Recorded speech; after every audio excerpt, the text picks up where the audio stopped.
Hi, do you know what these things are called in Bulgarian? And we again use one and the same word for two very different objects. And the word is găba. Това е гъба за ядене, mushroom, găba, and a sponge for the dishes like this one, găba za чинии. Чинии, dishes, so sponge for the dishes is găba za чинии. And if we have for the bathroom, it becomes găba za baня. Baня, bathroom, so găba za baня. And we use za for or about to convey the purpose of the sponge.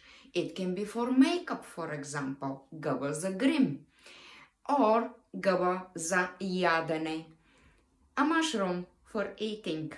So, have you heard the word găba? How do you use it? Comment below. Thank you.